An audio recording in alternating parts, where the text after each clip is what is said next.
Hi guys, this is cycle 3 for 2020, month 3. This is stripe test. This is the last video for 2020. There's no videos Thursday. Thursday's Christmas Eve.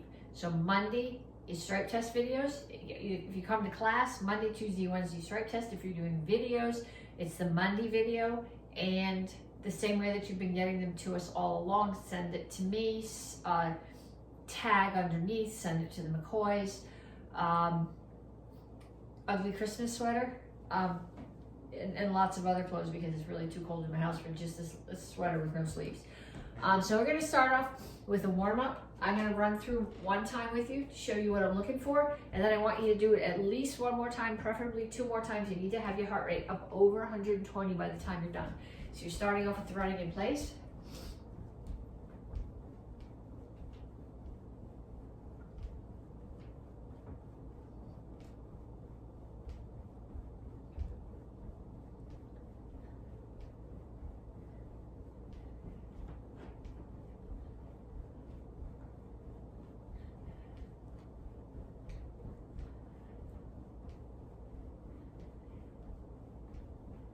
And punches.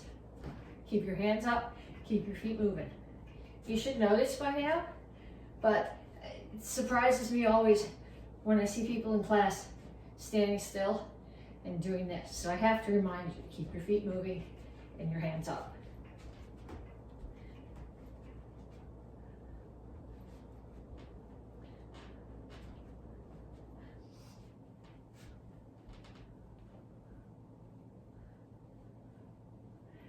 And shuffle side to side, keep your hands up.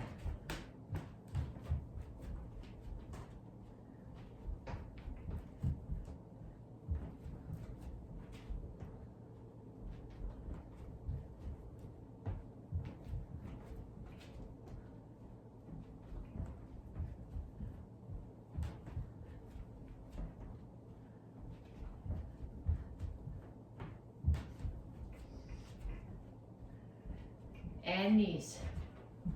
Make sure when you do this, you're not here, but keep your standing knee bent.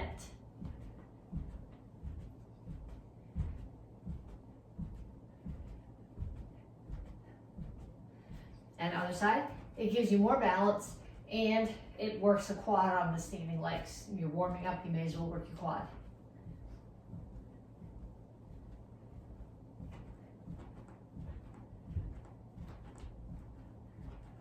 And skaters.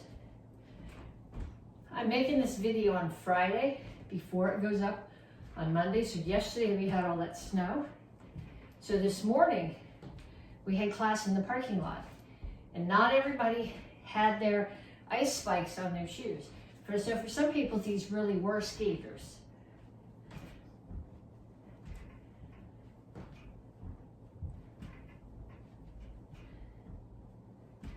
And kicks, front, side, back.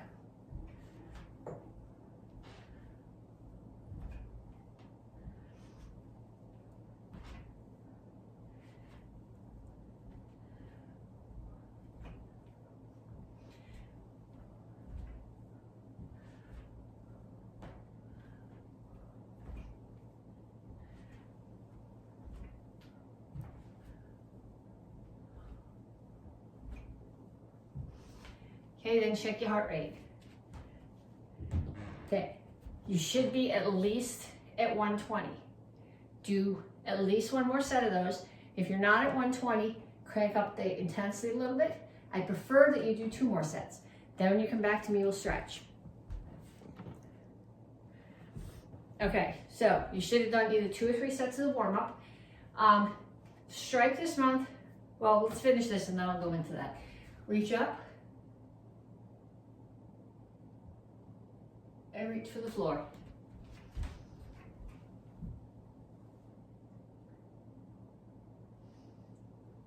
Over to one side, keep your chin up, grab your ankle, pull your chest to your knee.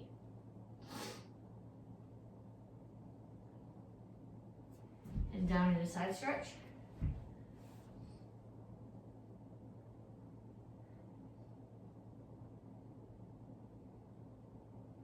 And turn. Stretch your hip flexor.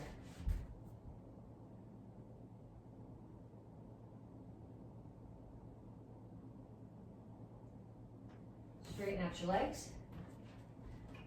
All my toes are facing that way. My chin is up, my back is flat. You're gonna reach down. You're stretching the hamstring and the front leg.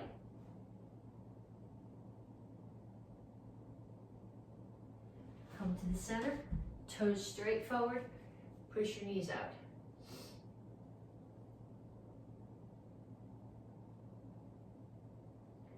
Other side, grab your ankle, chest to your knee.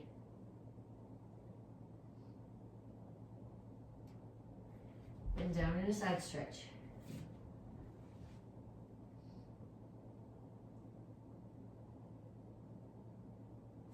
Turn, stretch your hip flexor.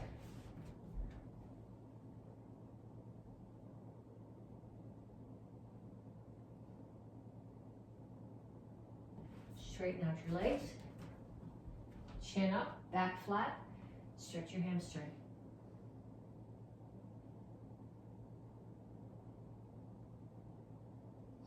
And then have a seat. If you can put the bottoms of your feet together and without grabbing your toes, push your knees way down. That's what I want you to do. If you can't, what I want you to do is pull the bottoms of your feet together, and then I'm going to take this elbow and push it up against my ribs to force my back straight, and I'm just going to pulse the other leg down.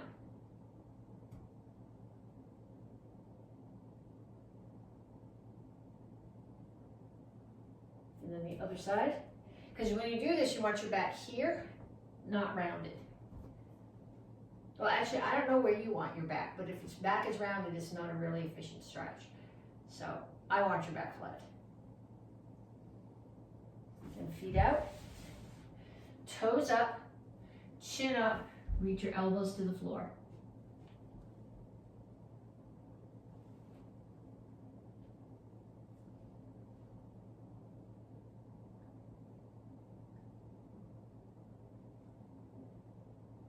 Pull your feet in, keep your heels on the floor, come to a squat, rock back and forth.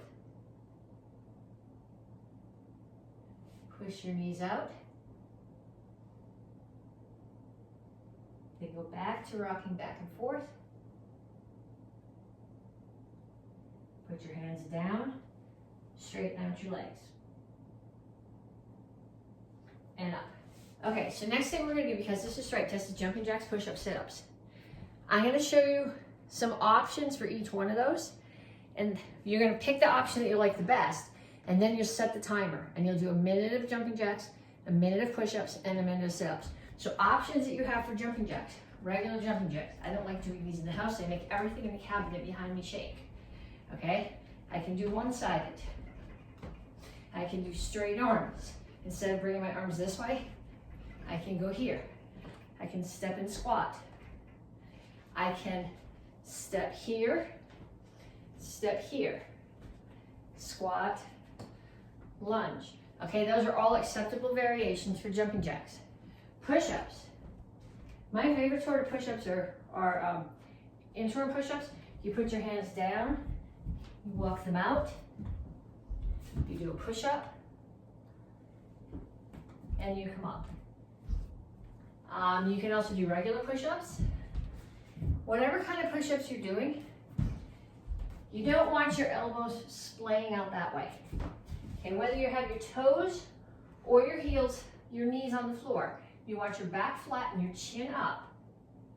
And you want the middle finger pointed straight forward, and you want the crease of your elbow to go straight back, not sideways. So you're here.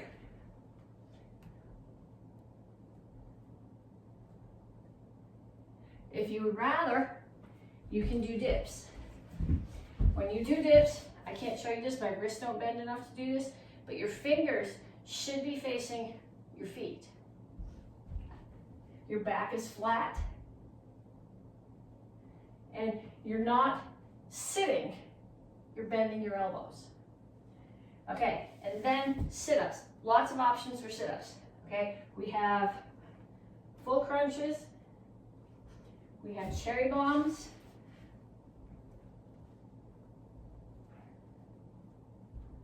We have dead bugs. I have to think about this one for a second. Nope. Once they get going, they're okay. You can sit up and punch. Okay? Pick whichever version or whichever combination of versions you prefer. Minute of jumping jacks, minute of push-ups, minute of sit-ups. Then you can grab a drink if you need it, and we're gonna come back and we're gonna work on kicks. This month's stripe is for excellence. So when we're doing the kicks, those are the things I want you to focus on.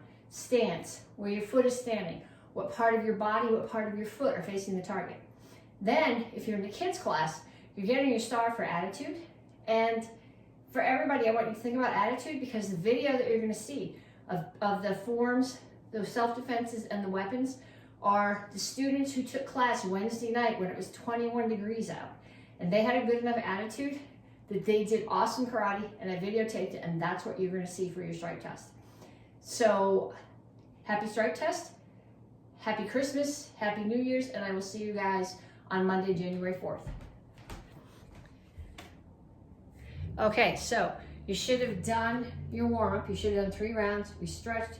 Then you should have done either 2 or 3 rounds of your conditioning. And now we're going to be working on kicks. This month you're getting your stripe for excellence. So we're going to start off with a crescent kick. You're going to start in your guard stance. Crescent kick chambers has a front kick chamber. So it doesn't swing out here. It comes straight up, and then you rotate your hips and kick. So in the kids world, in AK, this is in Action Karate Form 4, which we are reviewing this cycle. In Tang Soo, it's in Pyongan Samdon, and it's in Il 62 Day Run number 2, which we're doing this cycle. So you start here, knee comes up. As you kick, it's the hip here, the rotation of your hip. It comes all the way from your foot that drives the kick. So come forward, 1, 2, 3, 4. Okay, then grab a chair.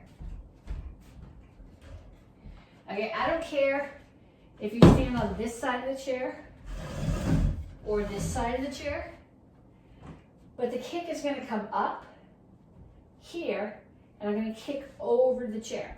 Or you can, if you would rather, you can do it this way, come up here and kick over the chair. 1, 2, 3, 4, 5.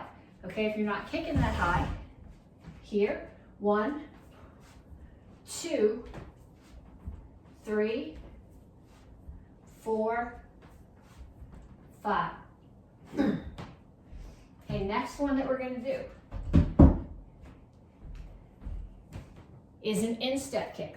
When you do an instep kick, you're kicking somebody with your instep or with the base of your shin. This comes up, it chambers like a front kick, but when you do your front kick, you pull your toes back and you push. The instep kick doesn't do that. It still has the rotation of the hips, but more coming up, and I'm coming straight up with the base of my shin and kicking somebody in the groin or the inside of their knee and taking them off their feet. So 1, 2, 3, 4, 5. Other side. 1, 2, 3, 4, 5. Okay, so put that one away. Now we're going to come back to all of them in a couple of minutes. Next one is an axe kick. Axe kick, like the crescent kick, has a front kick chamber. Your knee comes straight up. Then you bring it across your body and you open and you drop. Your target for this could be bridge of nose, could be collarbone, could be solar plexus. Okay, but it has to come across and it still has to chamber. So 1, 2, 3, 4, 5. And other side, 1, 2, 3, 4, 5. Okay, put that one away. Don't forget it. Like I said, we're going to use them all again. Roundhouse kick. When I do my roundhouse kick, my standing foot is facing, so my target's there. My standing foot is facing that way. My hips are completely open. My knee comes up towards my target. 1, 2, 3, 4, 5. And then put the chair out there again. Do 5 on each, so do 5 more on the other side over the chair. And then back here, 1, 2, 3, 4, 5. Okay, we got a couple more. Okay, we'll do the side kicks first, since we're going to use the chair for those. When you do your side kick, like your roundhouse kick, your standing foot's facing that way. When I do my roundhouse kick, if my target is here, my knee is facing my target. My toes are pulled back. When I'm doing my side kick, my knee is facing it's not really facing my target, my heel's facing the target. So my heel's facing the target, my butt's facing the target, and my knee is pointing toward the side. So if my target's to the side, my knee's gonna be facing you. 1, 2, 3, 4, 5. And then the other side.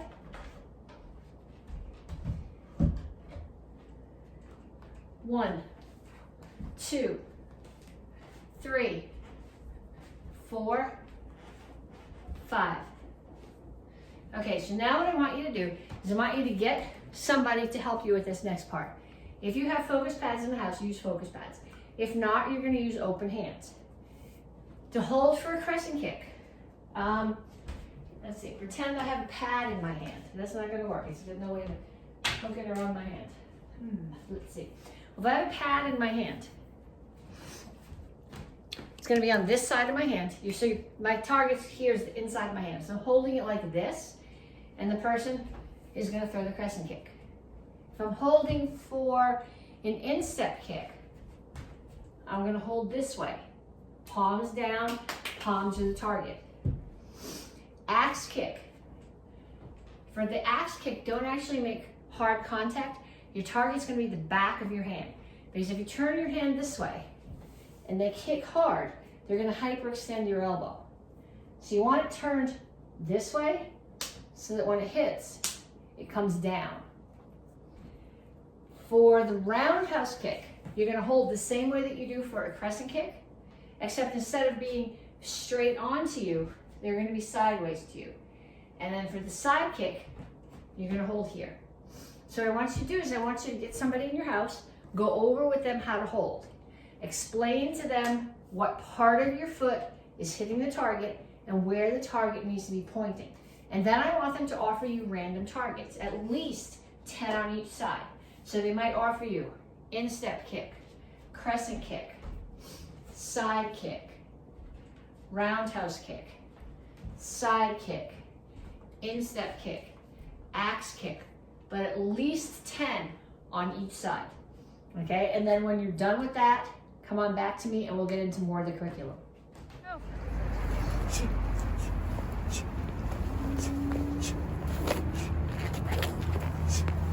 Oh.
Petsching.